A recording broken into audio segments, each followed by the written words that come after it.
Greetings, this is Griff Ruby, the Nostalgic Catholic, with yet another Isaac Asimov short story. And I do have in this case the original publication place, which was the December 1975 issue of Boy's Life.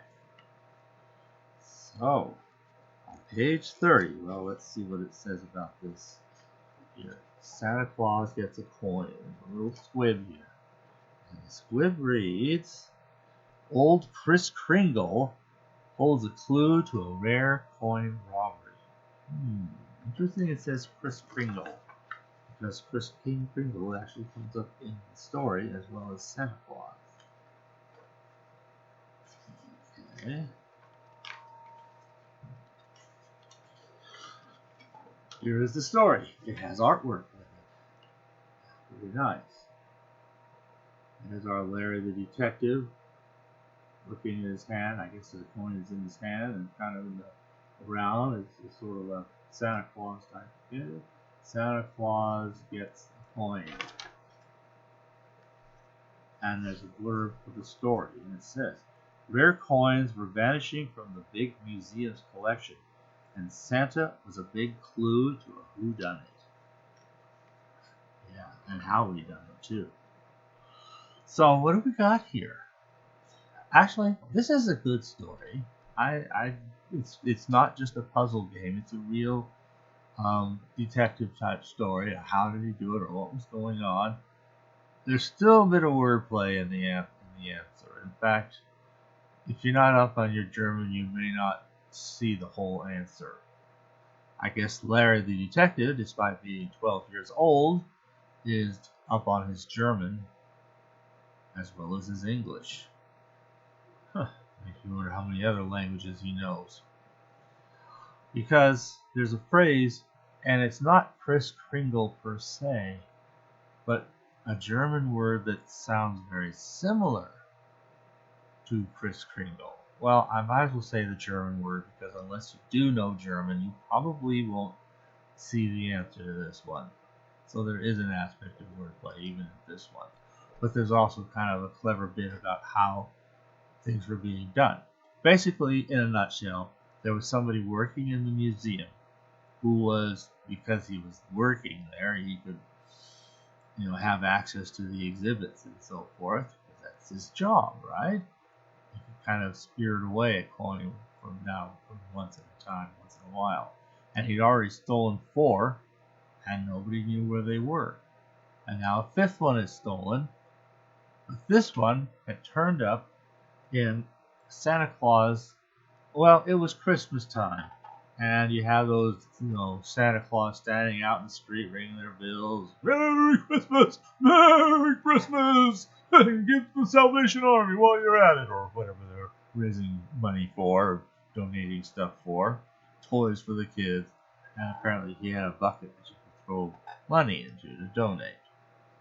So what had happened was a little boy had thrown this valuable coin into there.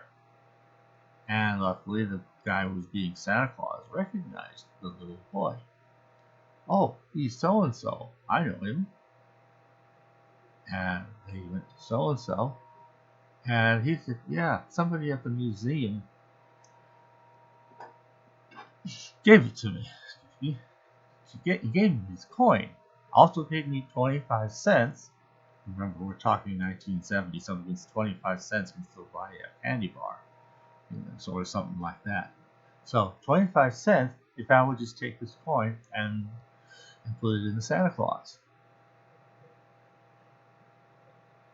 And listening closely to that, that's a clue. Put it in the Santa Claus? What does that mean? So Larry the detective is thinking it through. And he says, well, is that what he said? And finally the boy, after more pressing and thinking, well, actually he said Kris Kringle. Alright, I might as well tell you the German word that's of relevance here. Christkindl.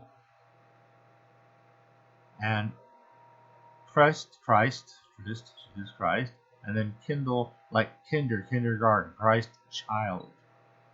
And yeah, there's a Christmas display.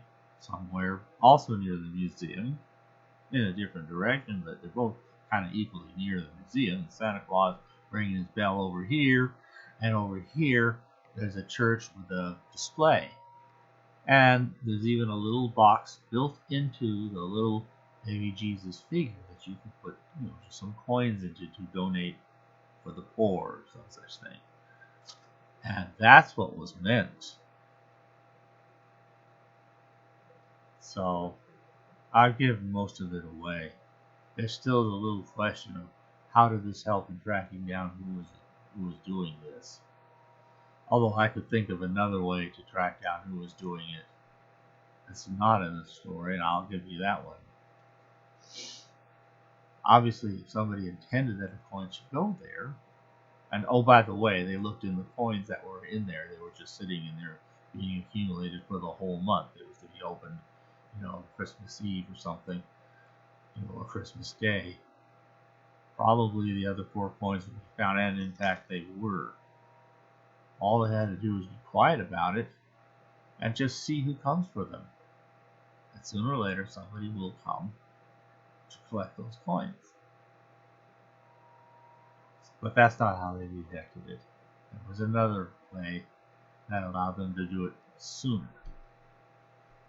So I guess it has that advantage. That's what Lair detectives able to. So I'll still leave you some small bit of mystery.